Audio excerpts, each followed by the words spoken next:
Good morning mga ka-agri. Nandito tayo sa ating tanim na talong mga ka-agri.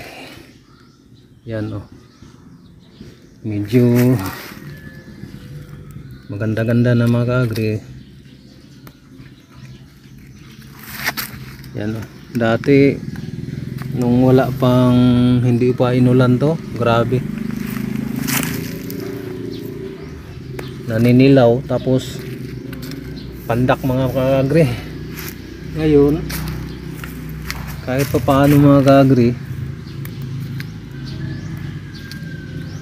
medyo may improvement mga ka-agri dahil sa mga ilang araw na ulan ba. Yan, lalo na to oh. Ibang klase ito ah. Yan mga ka-agri.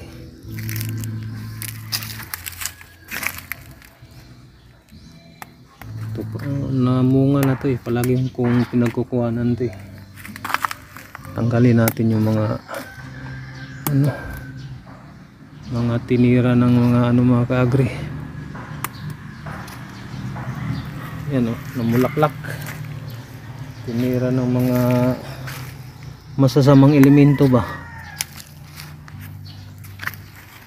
Bago natin mga ka-agri, pinunla.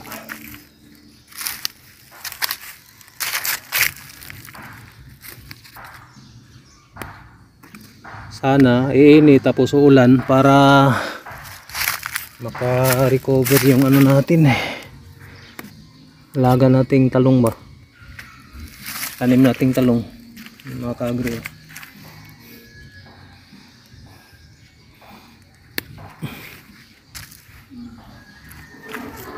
Ito akala ko mamatay na to. Bansot na bansot mga ka-agri.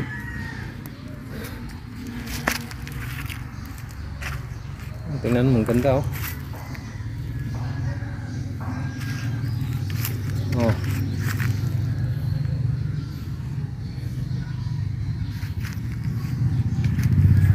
Ito pa mga ka-agri. Ang ganda na. Bawi-bawi na mga ka-agri.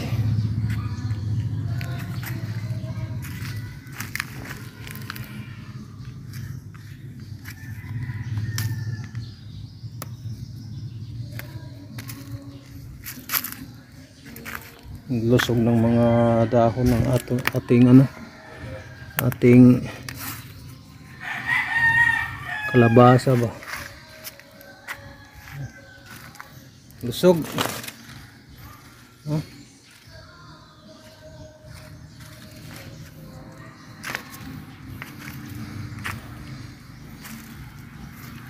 Tingnan lang natin yung natin kalabasa. Ngayon, ika 12 days ngayon mga ka-agri. Kung pwede na bang aanihin ba. Wow, dalaki na oh. Oh? Laki na mga ka-agri. Hindi ko muna ito.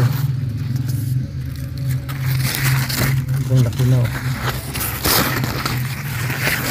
Bakit kaya hindi na umano mga ka-agri? Hindi na umano yung mga bulaklak ba. Isa lang. Akala ko mamatay na to eh.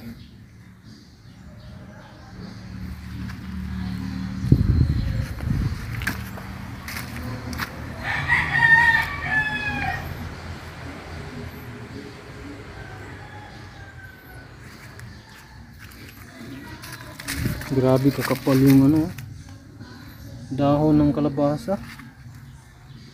Pati itong pinapuluputan na ng kalabasa natin eh. Ito namang sili mga ka-agri oh.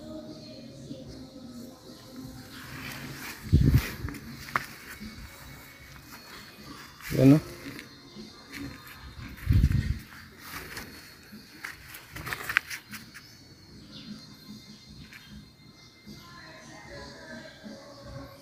Lusog. Uy, may isang mais ah. Yan lang ang update sa ating tanim ngayon.